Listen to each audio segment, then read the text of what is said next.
different tide or something. Couldn't make it through the whole thing. You went out and, Guess it's and looked at, hereditary. oh, You could try homeopathy. It might work. Homeopathy? Yeah, Well, you never remember when know. Michael told us about homeopathy? I'd have to figure out what it is first, and maybe I'll try.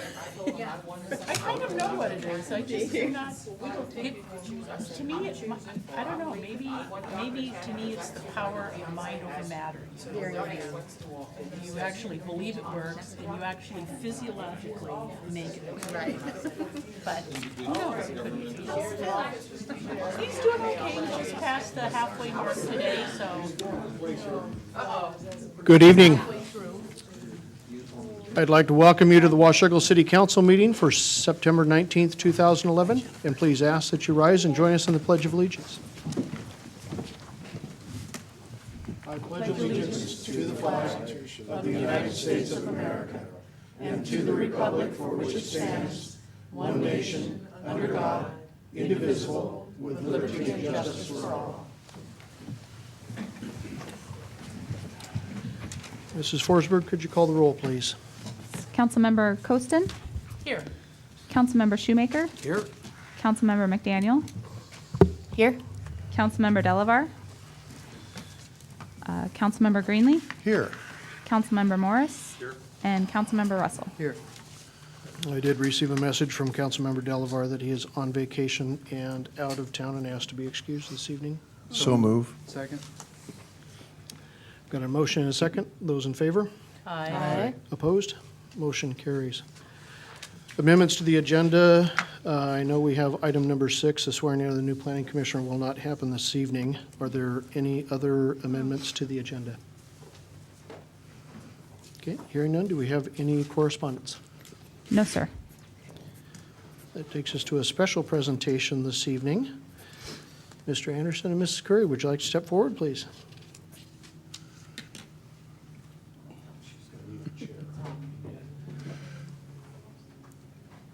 They're getting you a chair, Barbara. We practiced this before we started. Well, to read this, There's a company back on the East Coast, National Braille Press. It puts out a catalog periodically, and one of the items in that catalog a year or so ago was an American flag. And it's tactile in that so that it can be touched by the blind and felt. And Barb and I each have one, and it occurred to us that it would be nice if the city had one on display. The stars and stripes, of course, are there. The white ones are raised, the red ones aren't, and the pledge is written in grade 2 Braille, which is contracted Braille on the red stripes. And there is a story that comes with the flag. When we first got it, we assumed the story was Betsy Ross, but it isn't. It's why this particular flag was created in this form. Barbara's going to read that story to you. The story of Jesus Sanchez Cabral, how his loss of sight altered his life course of one of his sons and wrote a new chapter in the history of America's flag. Jesus Sanchez, Chewy in quotes, Cabral, was born in Valparaiso, Zacatecas, Mexico in 1916 during the height of the Mexican Revolution/Civil War, 1910 to 1920, one of the last of the long series of Mexican Indian wars. As the war waged on, Jesus' father instructed his wife to leave for the United States and to take the children with her, while he remained behind to fight to keep the family land. Unfortunately, he was killed and was never to see his small family or they him again. Jesus, along with his mother and siblings, made their way to Chicago, Illinois, which was to become their new home. At the time, Jesus was only 2 years of age. For the next several years, the family lived in Chicago. Working for the railroad led the family to Kansas and eventually to Hutchinson, Kansas, where their new home became a permanent one. In 1941, World War II broke out, and Jesus, barely 25 years of age, enlisted in the Army Air Corps. From 1941 to 1946, he was deployed to Eastern Africa, the South Pacific, and Northern Europe. During his time in military service, he was awarded several medals. Following the war, Jesus married and fathered 11 children. 10 years previous to his death, in March of 1998, he became blind due to glaucoma. Blindness robbed Jesus of many things, but perhaps nothing saddened him more than no longer being able to post the American flag on his front porch, something he regarded as the duty of all Americans. In 1993, among the many children, his middle son, Randolph, took up an interest in Braille and services to the blind. In 1998, the same year Jesus died, Randolph founded an institute in Wichita, Kansas, in his father's memory, directed toward helping those who are blind or have low vision. In 2000, the institute was officially chartered under the name Kansas Braille Transcription Institute, KBTI. One evening, while working late in his office, Randolph created a tactile Braille American flag to honor his father. In February 2008, with the help of U.S. Congressman Todd Tiahrt, the U.S. Congress unanimously authorized placement of a bronze monument of the Braille flag to be placed in Arlington National Cemetery as a tribute to all blind veterans of all wars and other blind Americans. In April of 2008, the Braille flag was officially installed at the cemetery. In 2008, while campaigning in Kansas, Randolph met with Illinois Senator Barack Obama and Arizona Senator John McCain and personally presented each of them with an American Braille flag. Today, the American Braille flag is mass-produced in Wichita, Kansas, and literally thousands have found their ways into the hands and hearts of many sighted and blind civilians, veterans, veterans hospitals, memorial parks, offices of elected officials, schools for the blind, and many other places. America has more than 30 million blind and low vision civilians. Randolph's goal is to make one of these flags available to every blind and low vision person in this country. Proceeds generated from the American Braille flag benefit blind and low vision veterans and other blind, low vision Americans. Thank you. And God bless America. I'll present this to the city. The flag itself is on thermoform, which is a plastic film, so it is basically safe. It can be washed or whatever anything happens to it, and we would hope it would be displayed somewhere where the visually impaired or whatever can touch it. Thank you for your time. Tom, thank you very much, and Barbara, thank you. This is, it's not often I end up speechless, but this is one of those presentations that is just very, very cool. And, you know, certainly, I know all of the council appreciates the time that both of you put towards the efforts in the city, not only being here for our meetings, but volunteering as you do on our boards and commissions. So I I'm gonna ask Jim Dunn to please take possession of this, and Jim, if you could, see if we can't get this mounted in an appropriate frame that doesn't have glass on the front.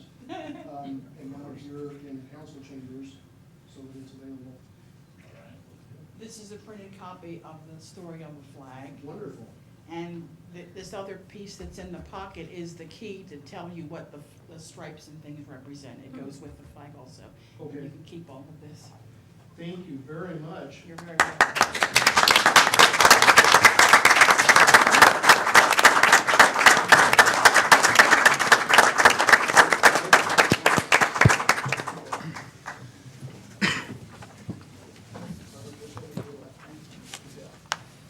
Thank you again.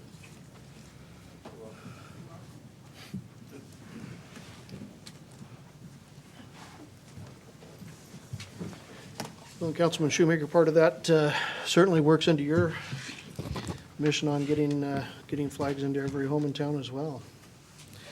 Thank you again, Barbara. Thank you, Tom. Do we have any members of the public that would wish to address council this evening? Mr. Olson.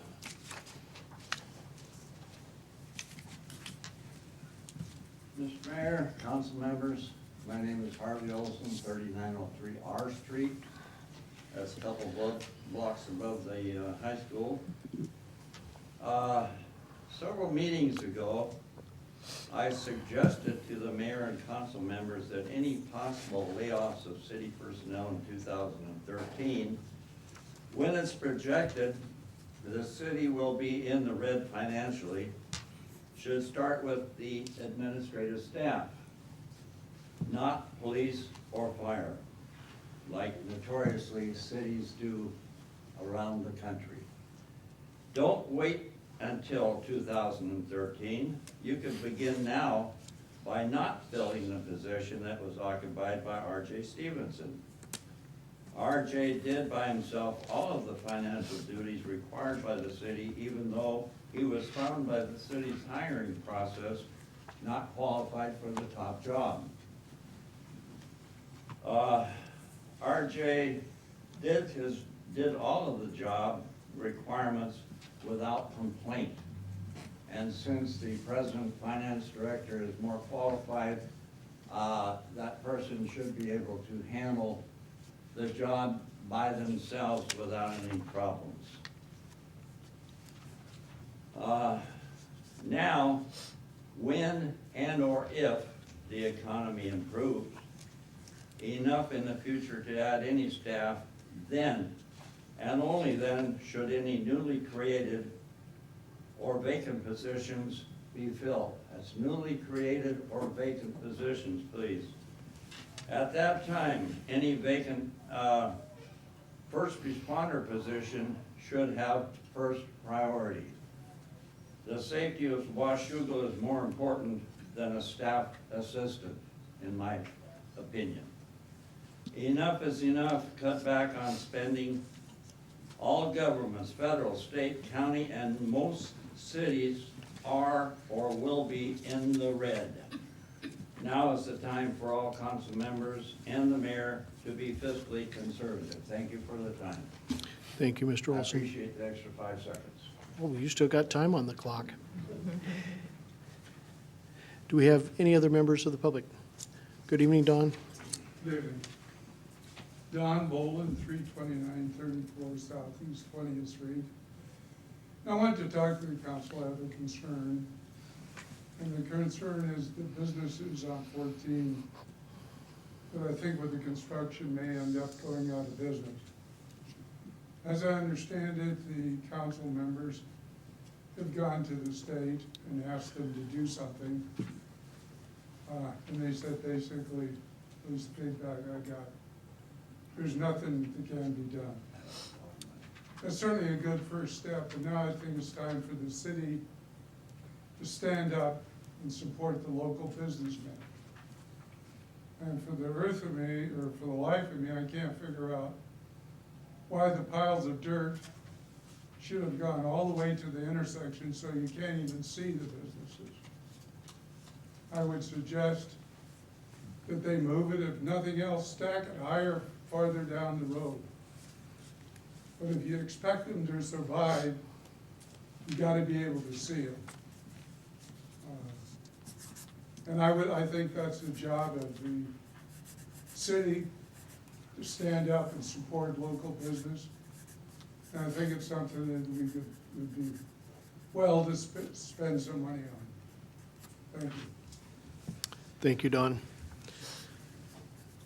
Just so you know, Don, the state has responded. We did make requests of the state, and the state has responded positively to those. And I believe I even saw a framework for some new signage that they're allowing out I onto didn't that really intersection. Do something, Yes, the state has never said that they're not going to do anything. whether I was missing it before. Yeah, they are already putting some signage in, I believe, at Signage, partial. are they gonna move the piles of dirt? They are not moving the piles of dirt. Well, what are they gonna do, put signs on top of the piles of dirt? No, if you go out right now, there's a very large framework that is put right into the pile of dirt halfway up it, right at that intersection that will support signs for those businesses along that area. Well, I guess I'd still like to see if there's anything you can do to move the dirt. Thank you. Any other members of the public wishing to address council? Okay, moving into consent agenda. This evening, we have a consent agenda consisting of 5 items. The regular accounts payable claims in the amount of $116,626.99. Agenda Bill 113-11, the awarding of a bid for the wastewater treatment storage building construction. Agenda Bill 11411, a quit claim deed from Rolling Meadows. Agenda Bill 11511, a modification of the CDBG agreement with Clark County and Washougal for the E Street Improvement Project. And Agenda Bill 11611, a memorandum of understanding with Local 307W of the Washington State Council of County and City Employees and the American Federation of State, County, and Municipal Employees. Mr. Mayor, did I miss the amendments to the agenda? Did you announce that? Because I'd like to move items 4 and 5 to new business, if we may. Mr. Mayor, I ask unanimous consent that we approve items 1, 2, and 3 on the consent agenda. Very good. Hearing no objections, so ordered. That will take item number 4, Agenda Bill 11511, a modification of the CDBG agreement with Clark County and Washougal for the East Street improvements. Mr. Dunn. Thank you, Your Honor and Council. Staff is submitting a modification to the CDBG agreement between Clark County and the city for the East Street Improvements Project. This agreement is being modified to extend the end date for the project from September 30th, 2011 to January 31st, 2012. The period of performance end date is being extended from August 31st, 2011 to December 31st, 2011. The East Street project is near completion, but the city requires additional time to complete the inspection and project correction process. Recommended actions: authorize the mayor to sign the modification of the CDBG agreement between Clark County and the city of Washougal for the East Street Improvements Project. Mr. Mayor, I move that we authorize the mayor to sign the modification of the CDBG agreement between Clark County and the city of Washougal for the East Street Improvement Project. Second. I've got a motion and a second. Council discussion? John? Just, could you, for the public's benefit, would you be able to just talk a little bit about why we're extending this, if it's passed? Sure. Yes, this is more or less a housekeeping item. We are going to be beyond our September 30th date, and CDBG is a funding source for the project. We will have some punch list items and some different things that we need to take care of after September 30th. So they require modifying the contract, and that's what this is about. Thank you. Any other council questions? Okay, I've got a motion and a second to authorize the mayor to sign the modification of CDBG agreement between Clark County and the city of Washougal for the East Street Improvements Project. All those in favor? Aye. Opposed? Motion carried. Agenda Bill 11611, MOU with the 307W. I'll take that one. Okay. Mayor? Yes, this is a requested action to authorize the mayor to sign a memorandum of understanding with our local 307W. The MOU adds a new position to the salary schedule. That position is accountant. And as we reported at our workshop last week, we are replacing the accounting manager role and eliminating that management level position and filling it with a line level professional accounting position instead. Pursuant to our contract, it's required to be a represented position because it is a new position that doesn't exist on our salary schedule.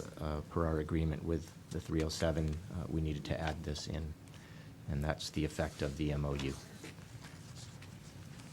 Mr. Mayor, I move that we authorize the mayor to sign the memorandum of understanding with local 307W to assign the position of accountant to level 19 in the current salary schedule.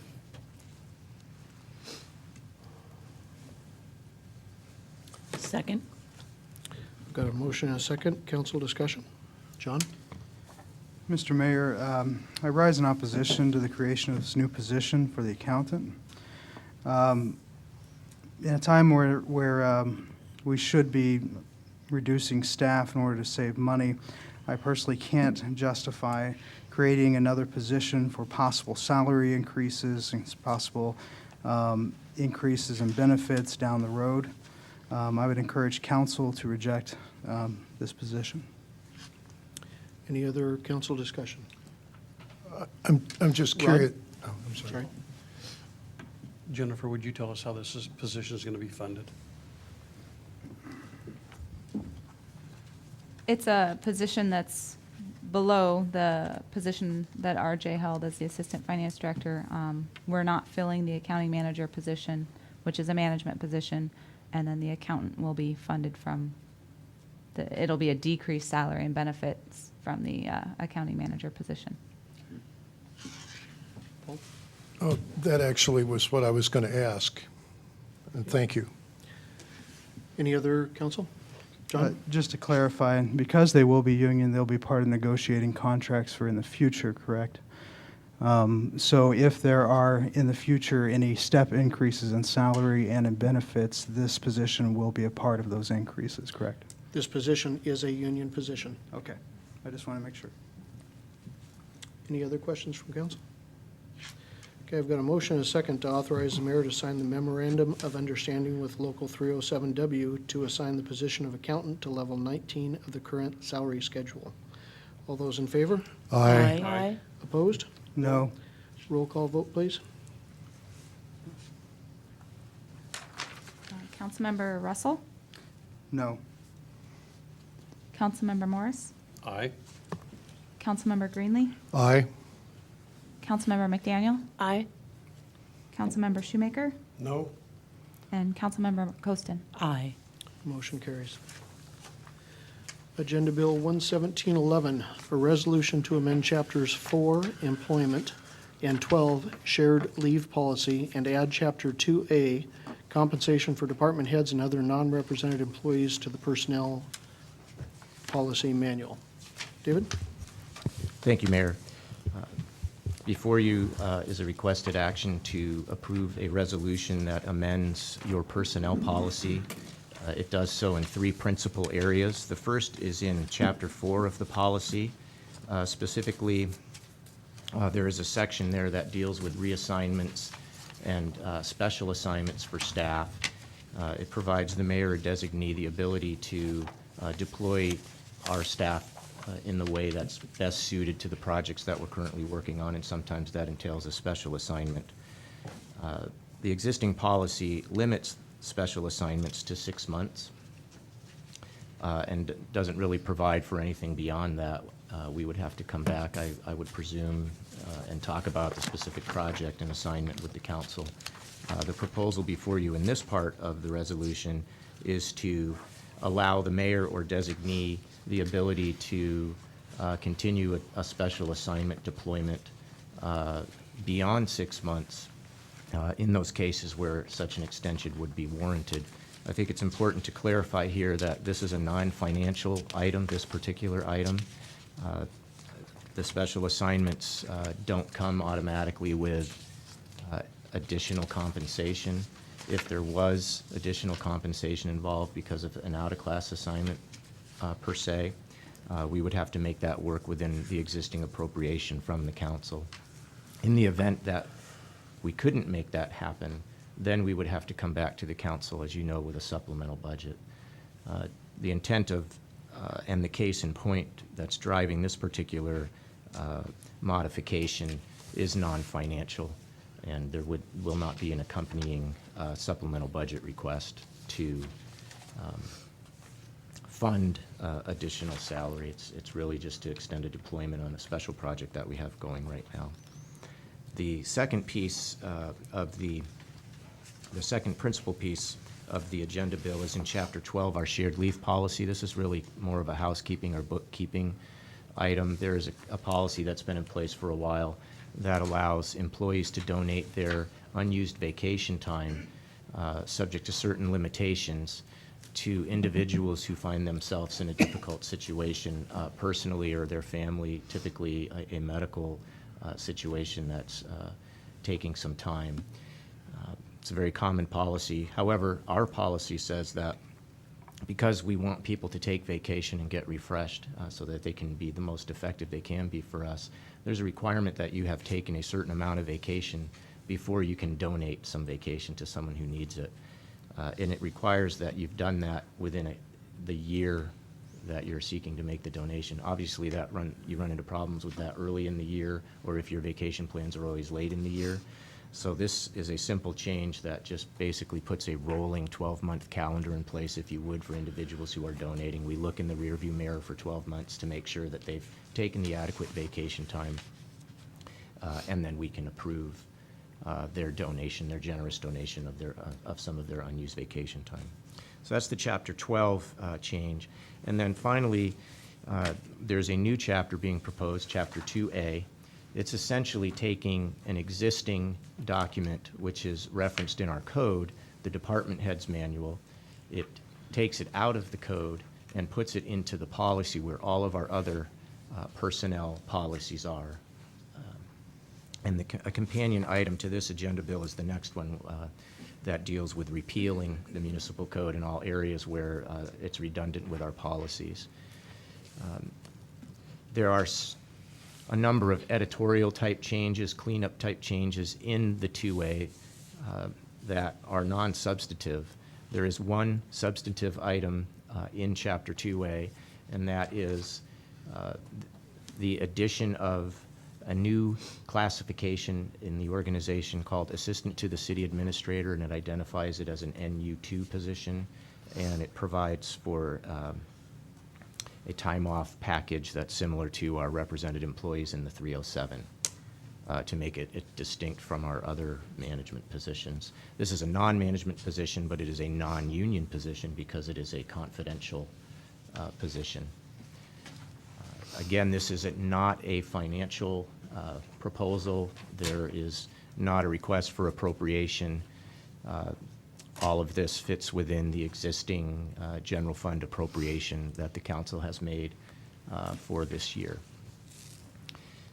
That's, in a nutshell, what's in the resolution. The recommended action is to read the resolution by title only, and then to pass and post and publish the resolution in the usual manner. Mr. Mayor, I ask unanimous consent that we read the ordinance by title only. The resolution. This resolution. Hearing no objection, so ordered. A resolution amending the Washougal Personnel Policy Manual, Chapter 4 related to employment, Chapter 12, the shared leave policy, and adding Chapter 2A related to compensation of department heads and non-represented employees. Mr. Mayor, I move that we pass and publish in the usual manner. Second. Got a motion and a second to pass and post the resolution in the usual manner. Council discussion? David? Move to divide the issue into 3 component parts. Second.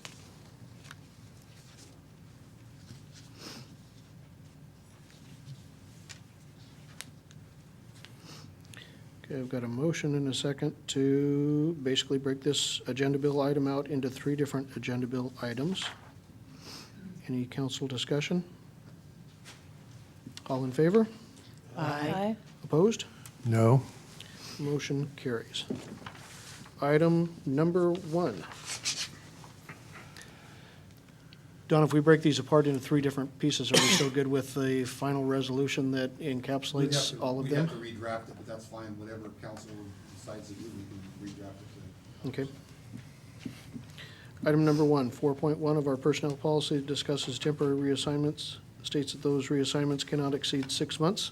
The proposed amendment to this section of the policy suggests that while it should be typical for such reassignments not to exceed 12 months, however, in the event an extension is warranted, the mayor and/or his designee can authorize such extensions. What would be the council's pleasure? Mr. Mayor, I make a motion to pass and publish the ordinance in the usual manner.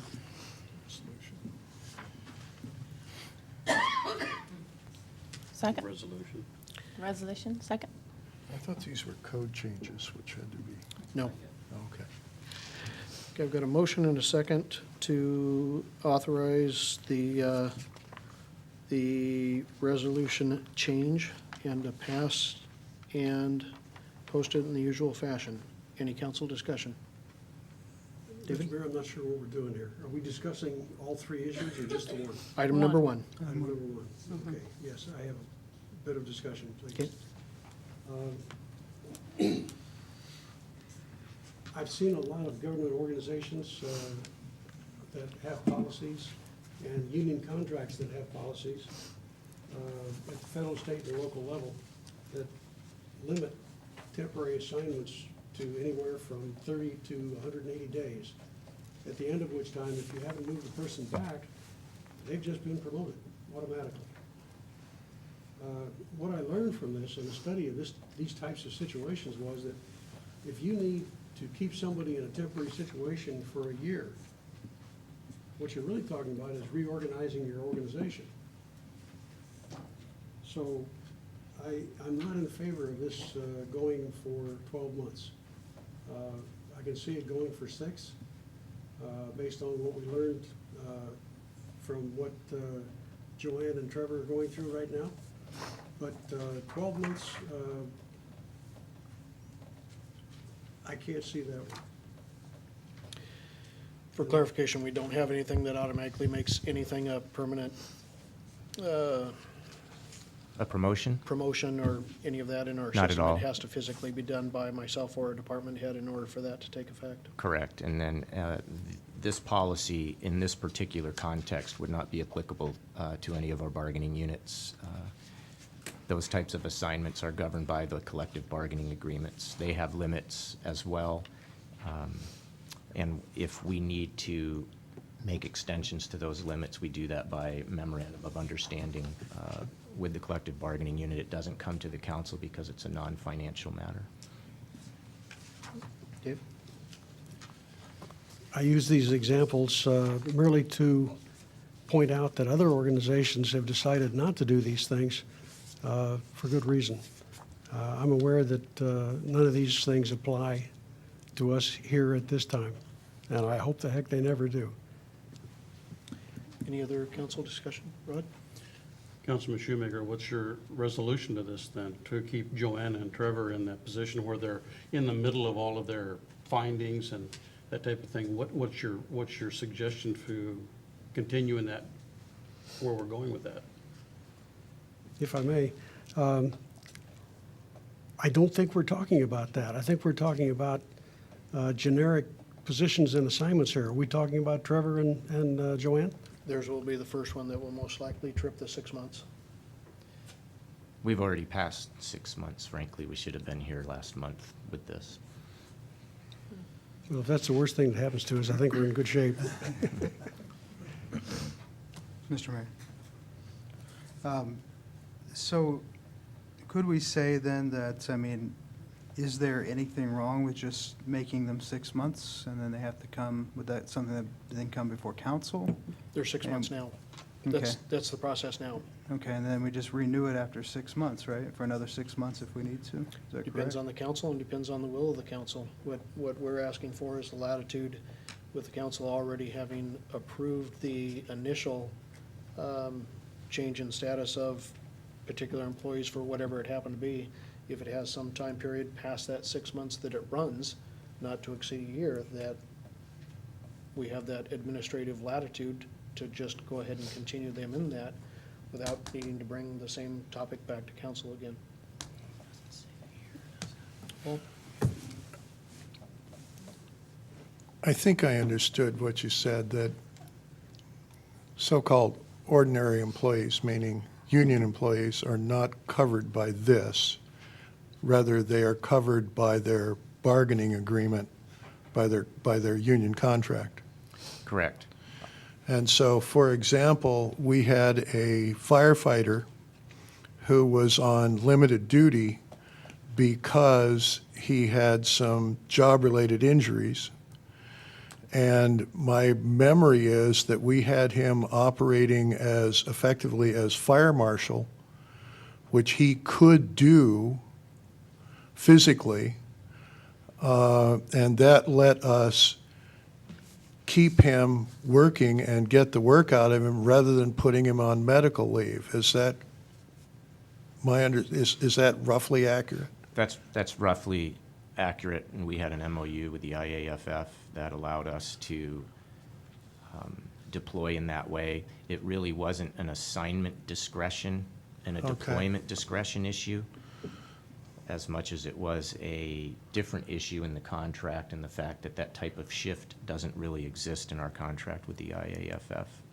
And so it was more about the shift assignment, a little bit about the actual deployment. But yes, it's an administrative process with the bargaining unit through an MOU, and we executed MOUs. Again, those don't come to the council because they're non-financial in nature. And I should clarify that the initial assignments in this particular project, both of Trevor and Joanne, and then for Mitch and Jim, in the acting incapacity, were not action items for the council. There was informational discussion about that at our retreat, and I think the administration wanted the informal approval of the council, knowing that that was a significant undertaking around the strategic planning process. And I think appropriately, the mayor had us bring that through you in that informal process. And also, I don't believe that the proposal in front of you says 12 months. It just says may be extended. And I've heard a couple of people, council members, reference the 12 months. So I just wanted to make sure that that was clear. So this applies only to so-called non-classified employees. Right. It applies to all employees unless it's otherwise governed or trumped, if you would, by a union contract. And all three of our contracts do happen to have, in this context, some specific language that would govern. So this would apply to your non-union personnel. Your personnel policy, I think, appropriately provides administrative discretion to the administration to deploy resources in the best way possible to accomplish the intent of the council. This provides some additional flexibility. If a project or an assignment runs longer than the 6 months, it eliminates the need to create a process by which to engage the council in a deployment conversation, if you would, again, non-financial. Right. And I think that's really the crux of the issue. Should there be administrative discretion, if it is the pleasure of the council, for the administration to deploy non-union resources in the best way appropriate to serve the mission of the organization, or does the council want to be involved in that deployment conversation if those types of special deployments take longer or are going to take longer than 6 months? That's really the crux of the question. Thank you. Other council? Dave? And I think, Councilman Morris, the answer to your question from my perspective is, I think 6 months of assigning somebody to, other than their usual duties, is sufficient. And if it's not, then I think that's an issue that needs to be brought back to the council on a case-by-case basis. And to authorize in the personnel manual to exceed that 6 months, I think is not good policy. As a manager in the federal government, I was limited to 90 days. And if I wanted to exceed that, boy, I better have a good reason, because I was going to be taken to task for it. And I think that's a good way to handle it. I like the idea of the checks and balances. I don't have any real problem with that, Councilman Shoemaker, but I know that when it becomes that type of a policy from administration, that they're just simply trying to get these people to go on and finish that project. I think it needs to come back to us when it's a financial issue, but I'm not convinced it needs to come back to us each time when they want to deploy their personnel the way that they see fit as administrators. We're policy makers, and I understand that, but we're also looking out for the checkbook, so that's the reason that I think it should come back to us when there's a money issue. And you make an argument that I would normally make, to put people in charge and give them the discretion to do what they need to do. In this case, I would argue the other side of the argument, and therein lies our differences. I'm just a little surprised that we would be holding up the federal government as an example of efficiency and good management. Point taken. Point taken. Any other council discussion? Okay, I've got a motion and a second to approve, basically to approve item number 1, the exceeding of 6 months for temporary reassignments. All those in favor? Aye. Opposed? No. No. Roll call. Councilmember Coaston, Aye. Councilmember Shoemaker, No? Councilmember McDaniel, No. Councilmember Greenlee, Aye. Councilmember Morris, Aye. and Councilmember Russell. No. And mayor votes yes. Motion carries. Item number 2, section 12.04(1) of the shared leave policy discusses eligibility to donate vacation time that is converted to sick leave for a requesting employee. That has been problematic for employees wishing to donate to requesters during the early part of the year, as the current criteria are based on a calendar year basis. The proposed amendment to this policy is recommending that the criteria be based on a rolling 12-month period instead. Mr. Mayor, I move that we pass and post in the usual manner. Second? Got a motion and a second to pass and post the item in the usual manner. Council discussion? Dave? I think this is a great idea, given the accident that we had recently and the impact that it had on our people and the way their coworkers stepped forward to help them out. I think it's a terrific policy. Any other council discussion? All those in favor? Aye. Opposed? Motion carries.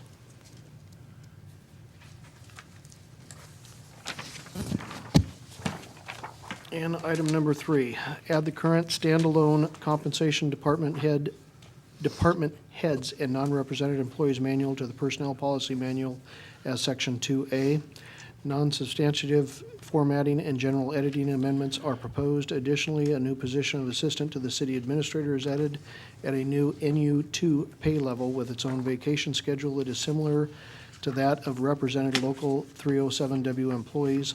The position will provide high-level executive support to the city administrator, the mayor, and human resources that will include citywide coordination and oversight for records, management, and public record requests, ongoing website maintenance and updates, confidential support to human resources, public information, and communications.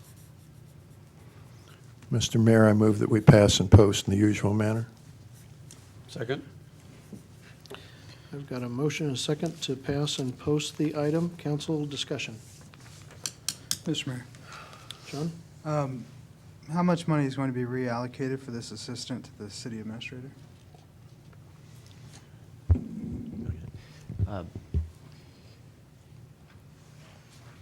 This particular position is funded out of the general fund. And the overall package of reorganization in the finance department, including the elimination of a management position, backfilling it with a lower level professional position, the accountant that we just looked at, and then introducing this position, combined with phase one of the update to our indirect cost plan, is estimated for the remainder of this year, or is that a calendar year estimate, to save the general fund. And I forget what the number was, Jennifer. It's a calendar savings of almost $11,000. Right. How much is this position going to cost? The salary range, is that what you're Yes, the asking? salary range is. Depending upon where, let me get to the end there. Depending upon where in the salary range we are able to successfully recruit. But I'll give you the top step. It is roughly 60,000 would be the salary. I'm not sure what that would be with benefits. What would that? Benefits are roughly $23,000. So Right. 80. So 83,000, roughly? Correct. And that's the top number? Right. Correct. The 23 is relatively flat. Some of the benefits are a function of the salary, but most of them are the medical and medical costs. But that, yes, that is the top step, the 10th step out of 10 steps. Other council discussion, questions? Molly? I have a question. I noticed this says ongoing website maintenance and updates, and don't we pay our IT group to do just that? It's been a source of enormous frustration for me to not see it happen month after month after month. They're not really content managers for us. Wasn't that a part of the contract that they signed this year, that they were going to do that? They were going to have They- a secondary We- group that was going to do correct. it for us, and that was going to be a part of what we paid them, That's for the relaunch. Relaunch. So which we're has not happened. It's in progress still. Yeah. We've been working on collaborating with the outside vendor and getting input. Trevor and Joanne are actually incorporating some of those questions in their walk and talks with businesses in the city to determine what folks around town think about the website and what the benefit would be. I believe we're getting a report this week on that. But this person would be responsible for folks within the city to go through to put content on the website and keep it updated and live. IT would probably still perform that function of actually adding and deleting, but they would take direction from this position and have one contact person to make sure that it's edited and ready to go. And because that's not one of their functions to edit what staff tell them. Does that make sense? Yeah. Okay. Thank you. Wonderful. Mayor, if I could just add a comment. I think for me, one of the key components of this particular position is that there are a number of responsibilities that this person will take on that are coming directly off of Jennifer's plate, specifically managing over our IT contract, not the financial aspects of the IT contract, but the day-to-day oversight of the IT contract, the day-to-day oversight of our public disclosure process, which is a high-risk proposition for local governments because of the penalties that can accrue to us if we inadvertently even somehow fail to be responsive. There are examples of significant problems that communities have had, not because of any malfeasance, but just simply because of the complexities. Also, our overall records management process, so that Jennifer can free up packet management of the council meetings and all of that, so that Jennifer can focus her attention and efforts on the higher level financial responsibilities and keep us running smooth with our audits and with our financial policies, and be deployed in the way I think that we really need our finance director to be deployed. Mr. Mayor, as long as this position, and what I see in the agenda bill, it sounds like it's something that we do need in there, but how do you sustain this position next year in the budget? It's already in the budget for next year, the addition of this position, the change with RJ's position not being filled, the addition of the accountant is where we still end it, and the reallocation of the utility billing is that whole equation that ends up that $10,000 savings on an annualized basis. It's ongoing savings. And my concern is that we don't hire somebody and then next year or the year after that, we find out that our budget won't sustain that position and then we're back to square one, so. We would, under the current scenario, we would be, I'm not sure what the right term would be, we would be harder pressed to sustain the staff that we have in the way that they are deployed currently versus a new deployment, which ends up adding staff to us. I get that part of it, but it is savings to the city. Okay. And better reallocates the folks into areas where they need to be. Other comments, Paul? I just want to make sure I did correctly understand. So this amounts to a savings of about somewhere in the range of $11,000 a year on an ongoing basis. That number is with all the positions at the highest steps possible. So yes, it will be So- at least 11,000, if not more, depending on where we start them. So if we start them kind of mid-range, we're going to save more than that? Correct. Thank you. John? And I would say if we didn't have the position, it would be a cost savings of about $83,000. I would like to make an amendment striking as the assistant to the city administrator from this code that's been brought forward.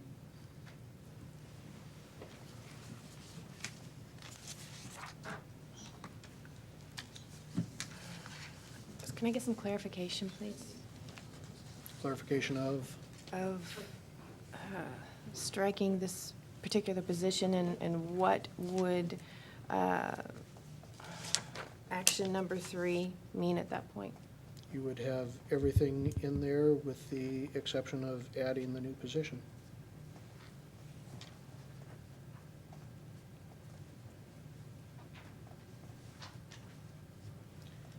I'm not hearing a second. Second. So, Mr. Mayor, Was reading, sorry. point of clarification. What this would do would be to add it to the personnel manual, but not create the position? No, this would add the other changes that are pointed out in item number 3.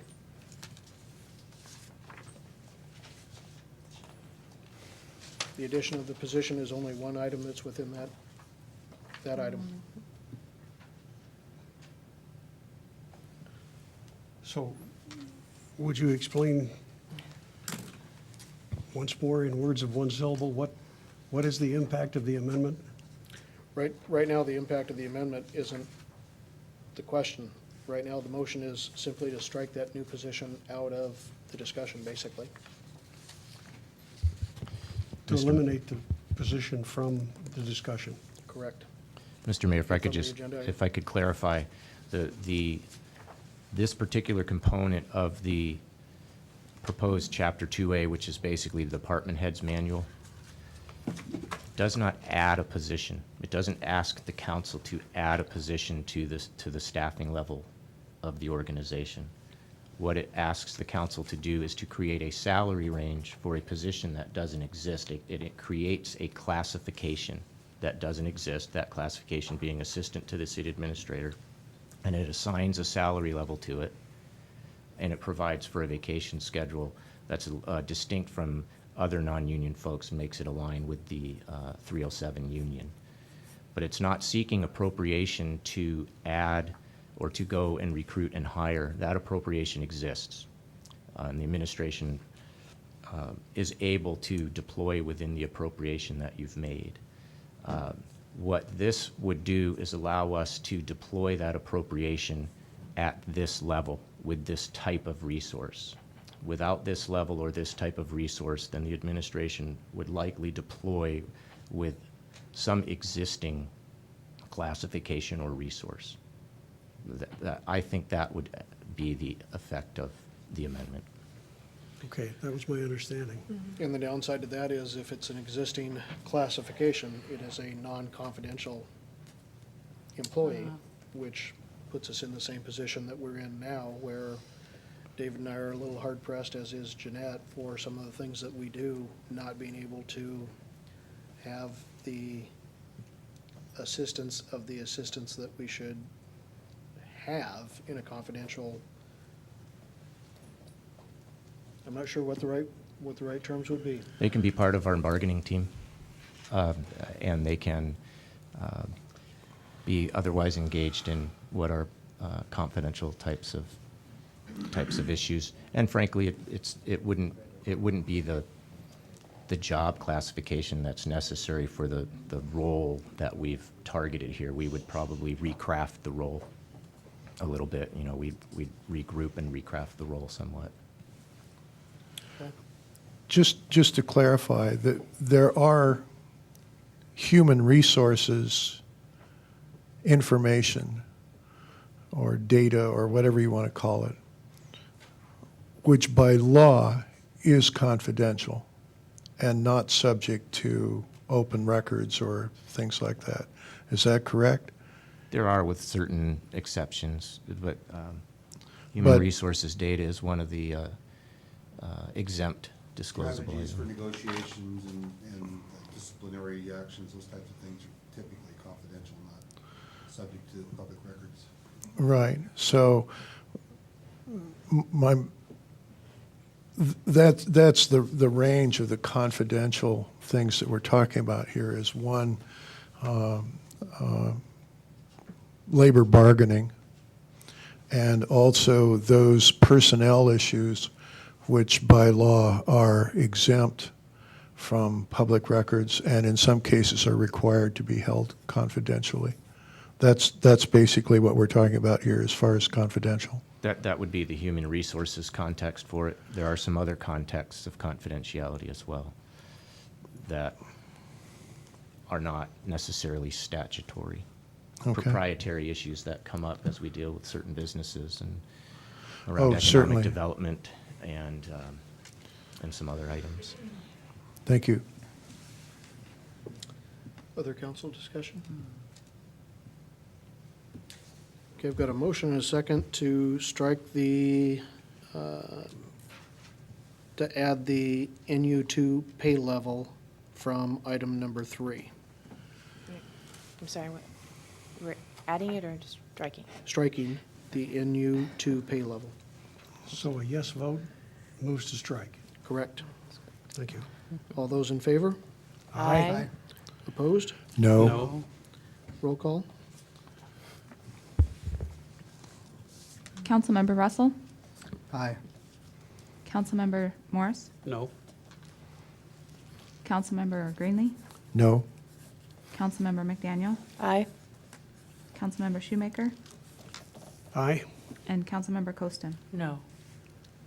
And the mayor votes no. Motion fails. Motion fails. Excuse me, Mayor, did you vote no or yes? I voted no. Motion fails. So we still have a motion and a second, basically to approve item number 3. As Is there- written. As written. Any additional council comment? Molly? I am still troubled. I mean, I begrudgingly voted no, but I do have some problem with adding a position, even if I know that it creates a small decrease in overhead.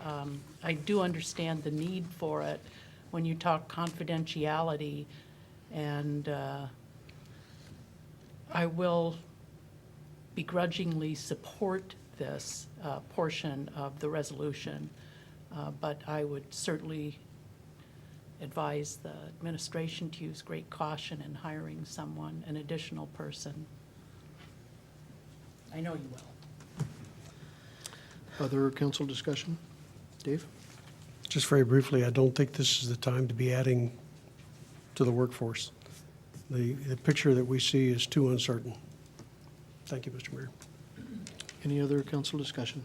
I'm also not in favor of adding this position.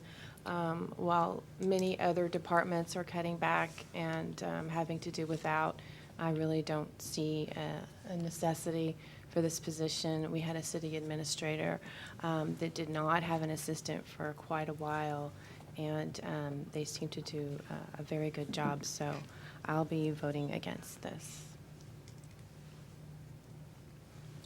Other council, John? Mr. Mayor, I personally, I mean, I can appreciate the fact that there is a lot of workload, and I know each of you work very hard at this job.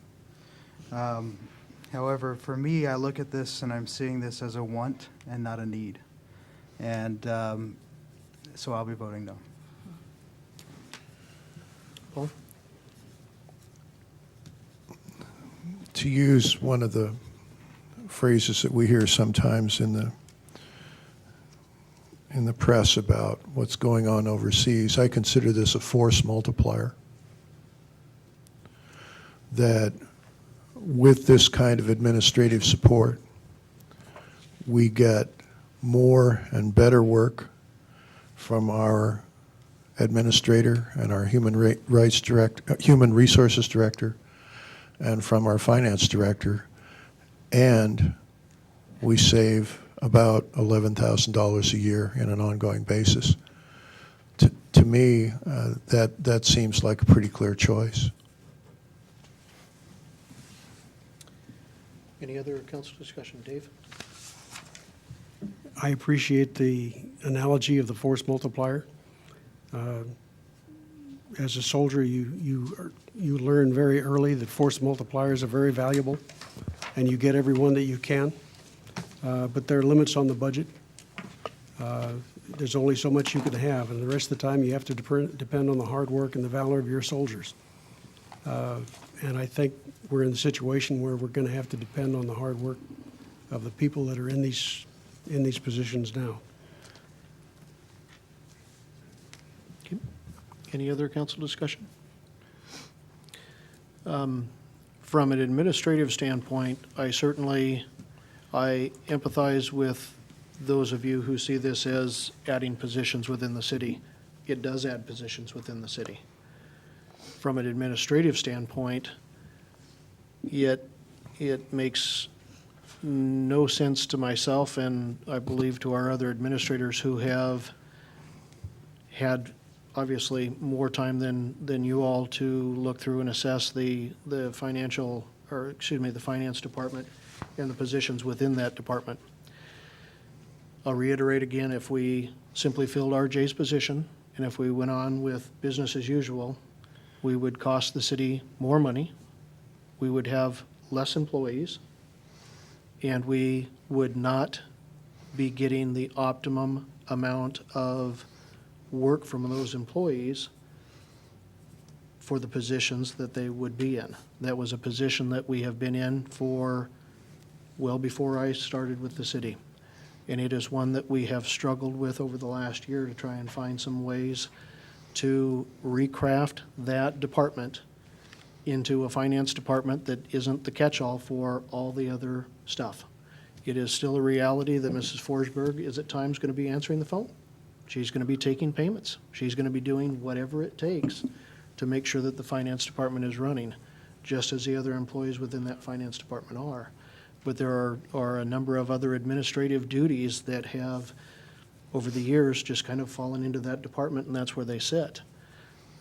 I think I mentioned last week, or at least in one other meeting, that the fact that this title comes assistant to the city administrator really doesn't do it justice for what the true position is going to be. Without that position and without some other recrafting of different things, we are going to be back in the same position that we were in. We will be able to manage, but we will not be able to manage well with the people that we have doing the positions that we have approved in there. If we want to be able to keep websites up, if we want to be able to respond adequately without degrading the service that we have for requests for public records, if we want to be able to have our management team doing some of those additional things that are truly a management level and not a clerk level, which again, they will gladly do. They've been doing it to some degree.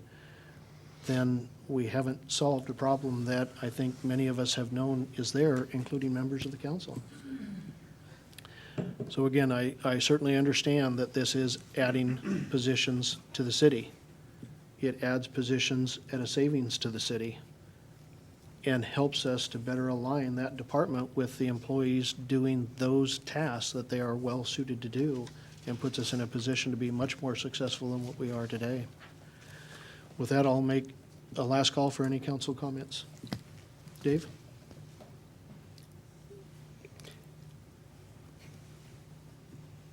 In a situation like this, there are two solutions. One is to add people, and the other is to sit down as a management team and set priorities.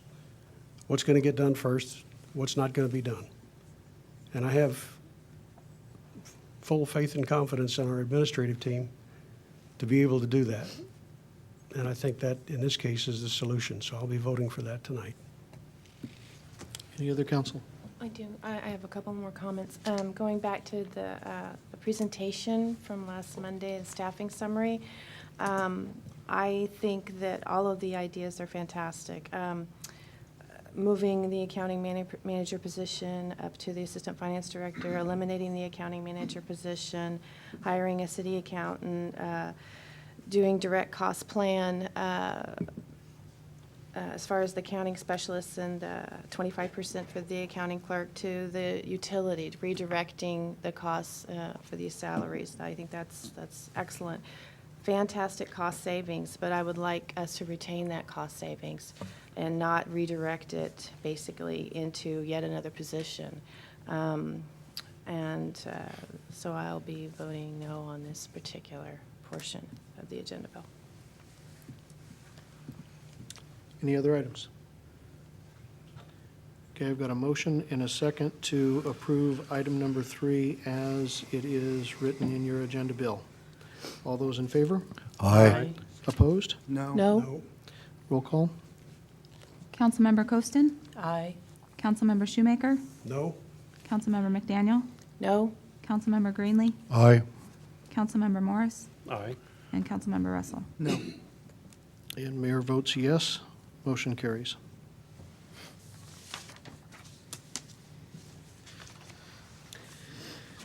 I believe 2, 3, 4,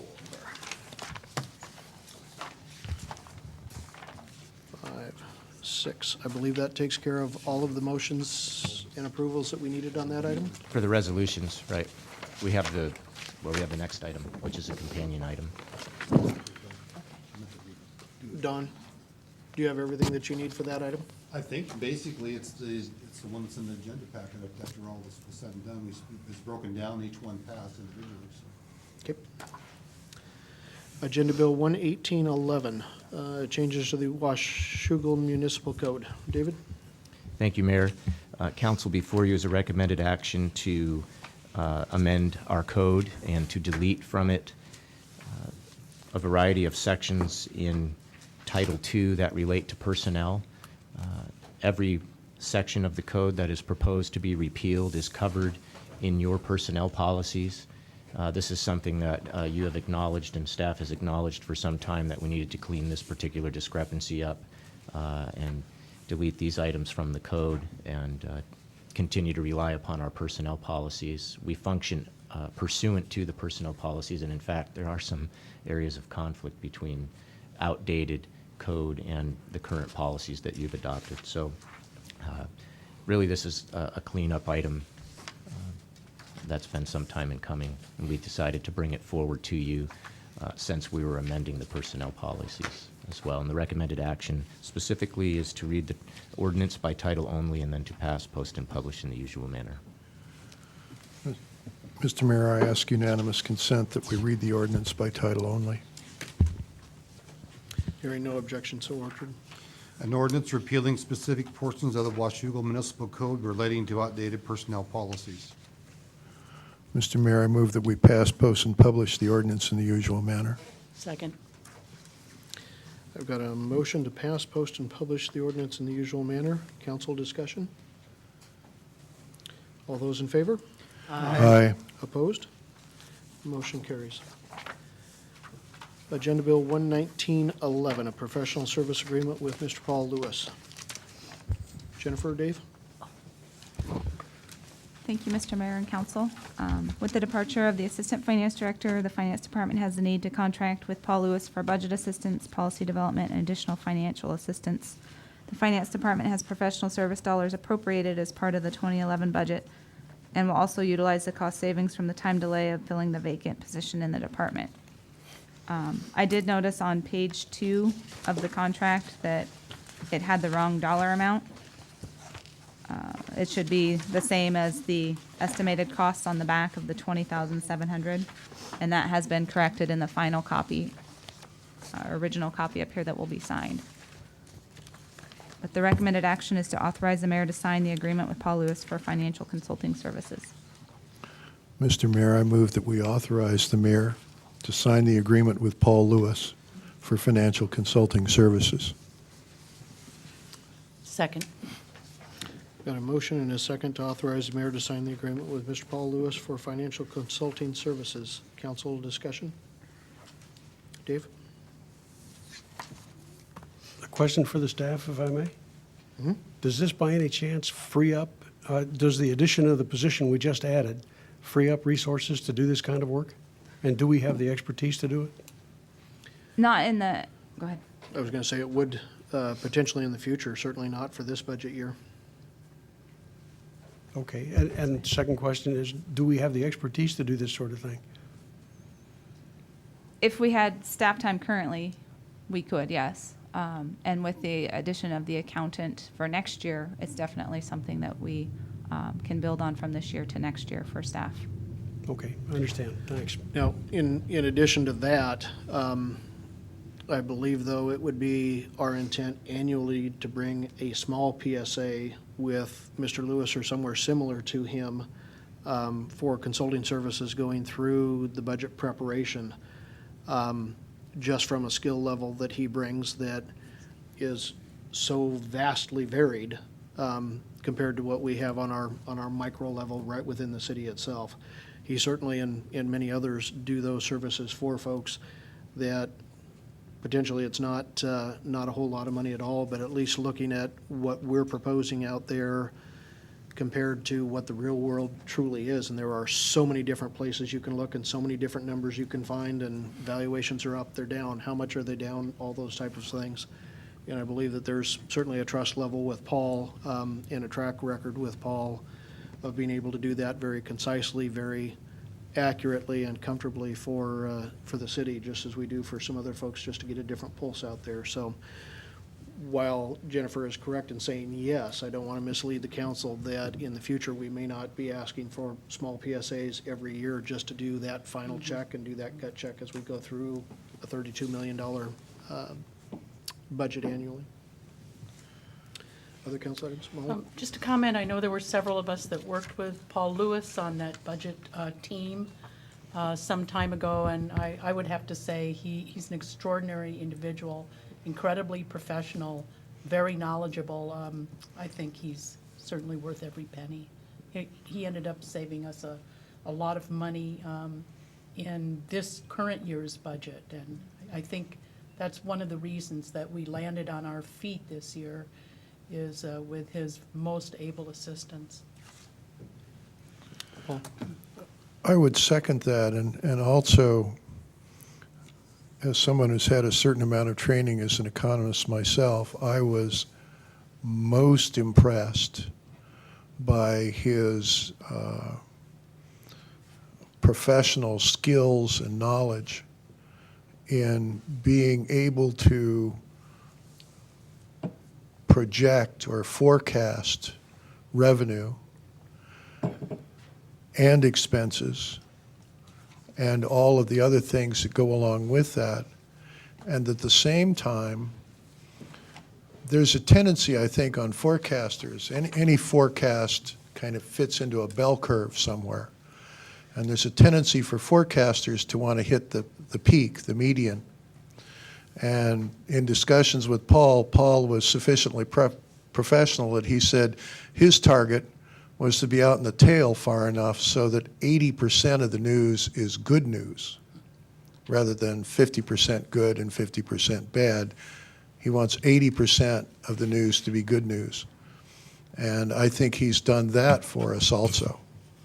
That, for example, the building permits and the revenue that's generated from that and the sales tax on the building materials that go into building those houses are notably ahead of what we projected for the year.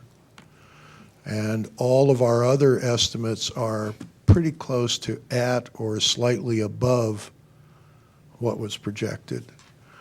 So that is a particular and an even peculiar skill set that Paul Lewis brings to the table that I'm quite certain that none of us here on council have, and the staff, they have other responsibilities and other skills, and I think it makes sense to bring in that kind of expert for that.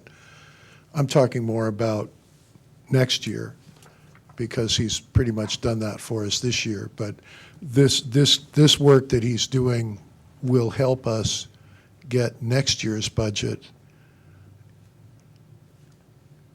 in the kind of shape that we really need it to be. He has been an incredible help in getting us through the difficult transition and in producing a budget that worked. Any other council comments? I have a question, Yes. if I may. I do not recall how much we spent on this particular item for last year. Do we recall Paul's initial what the budget was for last year? Paul's initial contract last year was 20,000, and I believe we then did a supplement to that and added to it as well. That was his the PSA that we did for him for the entire financial checkup, if you would. I don't remember how much the PSA was in the second half of the year. I don't remember specifically. Mayor, I think it's important to clarify too that this particular PSA isn't really just a mirror of what he did for us in 2010. There are Correct. two very specific deliverables which are project-based. The first is to develop fully our equipment replacement fund financial policy. As you recall, the council created an equipment repair and replacement fund, as part of the 2011 budget, so that we were deploying a best practice for replacing rolling stock over time, and it's a sinking fund, if you would, and saving over time so that we can not be challenged with large cash expenditures all of a sudden when equipment goes down. Instead, we've saved for it. There's complex financial analysis to do that. Jennifer's done that. She can do that, but with the departure of the departure of RJ, Paul can help us do that project so that Jennifer can stay on the day-to-day. And then the other is the indirect cost plan. It's been the subject of performance audit by the state auditor as part of their performance auditing program, and they have preliminarily come out with some best practices that all of us as municipalities are seeking to adopt, and that report hopefully will be out soon. And our policy is out of date. It's been one of the chores that we tasked Jennifer with. Again, a very specific project that Paul can help us with that she's now not able to get to with the departure of RJ. And then thirdly, there is general financial support, which would most likely be utilized in our budgeting process. There is an appropriation for this in the budget under professional services. In addition to that, there's the salary savings from RJ's departure.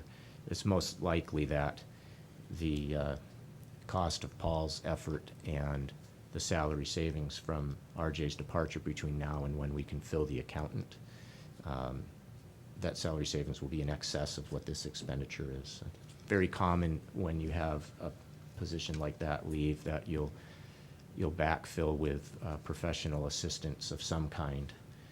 We thought about bringing in an accountant from a temporary agency and to do it that way and have Jen work on these projects and then have the accountant do some of the day-to-day work that Jen will be doing. We decided to go this way and have Jen stay with the day-to-day since she's closer to that, and have Paul work on these specific projects that we needed. Sorry for the lengthy details, but that was our thinking process behind bringing Paul in. Otherwise, we probably would have just hired a temp accountant, wouldn't have required a PSA or any council action.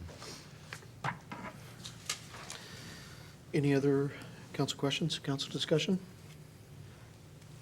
Okay, I've got a motion and a second to authorize the mayor to sign the agreement with Paul Lewis for financial consulting services. All those in favor? Aye. Opposed? Motion carries. That brings us to the end of the business portions this evening and to a time for the public with any other items that you'd like to address council with. Any members of the public? Harvey?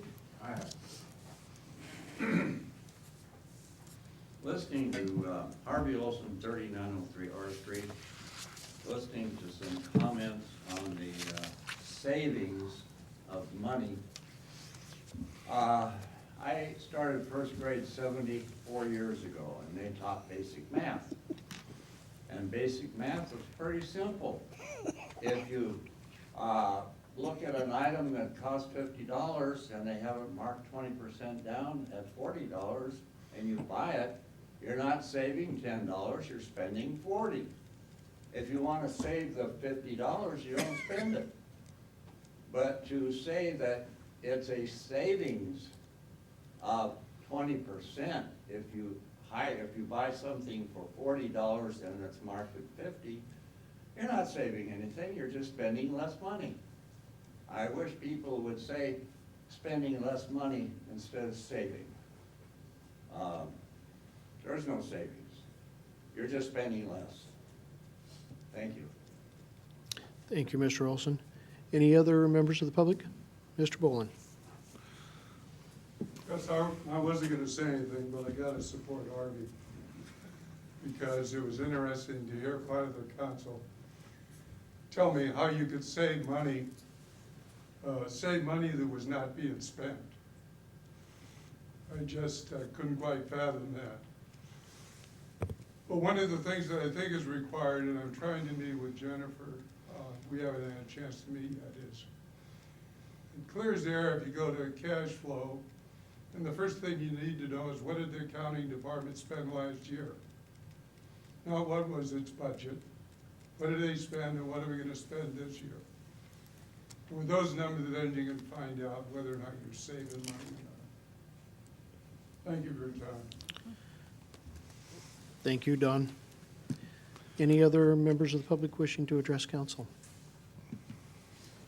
Okay. I have no additional items for you this evening. Are there any items from council? Mr. Mayor? Yes. I know we spoke about the timeline on E Street tonight. Do we have a timeline of when the fines double signs are going to be taken down? I mean, is that just going to be a total end of the project? Will it coincide with what we passed tonight? I know that we're going to eventually be doing south side sidewalks, but for the time being, there's no construction going on the south on that west side of E Street, and people are still getting dinged for double fines. So, wanted to know when and if that sign's going to be taken down. So, Jim? Yes, thank you, Your Honor. We're thinking at substantial completion. That's extended to the second week in October. So once we get the striping down and people are able to utilize the facility up to its full potential, we will remove those signs. The sidewalks for the south side on the west side will most likely be a separate, well, they are a separate project from that and will happen separately from all of that. I don't anticipate, though, that we're going to need to put any construction signs back up for that duration of that project going in. We'll just make sure that they're properly coned to everything else. But for the most part, all of that area is already striped, ready to go, and there's adequate passing areas in there without necessarily putting any of the workers at danger. thank you. Are there any other items from council? Paul? I just wanted to clarify one thing. We're hoping for completion the second week in October. Can we pave if it's raining? Yeah, that would depend on the amount of rain coming down, and also striping could be compromised with weather as well. Thank you. I also wanted to take note that this weekend, the local LDS church provided over 100 volunteers to work in our parks. Probably the most challenging job was that they moved what's called gabion rock, which is basically boulders the size of your head or maybe a little larger, from one side of the creek to the other because it will be used as part of the, effectively the foundation, actually erosion control for the foundation to a bridge, a trail bridge that will cross that creek. But there was also a huge group that went over to Captain Clark Park and picked up trash. Another significant group went to Beaver Park, which is actually just west of the fire station, and planted 200 small trees and shrubs. There was also work done at Hathaway, at Steamboat Landing, at Campen Creek. Have to get my list here. And I actually was at Kerr Park, and we started with a fairly small group there, but when those people finished their other projects, they said, well, we signed up to be here until noon, so we'll go over someplace else and work. So they came over to Kerr Park, where we were spreading fabric and wood chips and bark dust to create trails over there, which the high school cross-country team will use. So I just wanted to extend my particular thanks to that whole group of people. It's such a treat to have people who volunteer to make things better in the city. Thank you. Any other items, Dave? I'd like to thank Councilman Greenlee for his rapier-like riposte tonight. Nothing I enjoy more than crossing minds with somebody who has a good mind. I would also point out that I agree with you. I don't think the federal government is a very good example of organizational effectiveness or efficiency. And to explain how I can possibly say that after I made that comment, I would point out that I left the federal government's employ more than 2 decades ago. And at that time, it was an entirely different government, the way it worked. And I worked in a small section of it run by the Department of the Army. And they run a tight ship. So, thank you. The Army has ships? Strangely enough, it They do. does. I'm sure they do. It has a riverine force and resupply ships. Well, actually, it has boats, not ships, but yeah. Actually, they do have some ships. Any other items from council? I would entertain a motion to adjourn. Second. Got a motion and a second to adjourn. Those in favor? Aye. Opposed? Motion carries. Thanks for your support. I thought you made some very good points.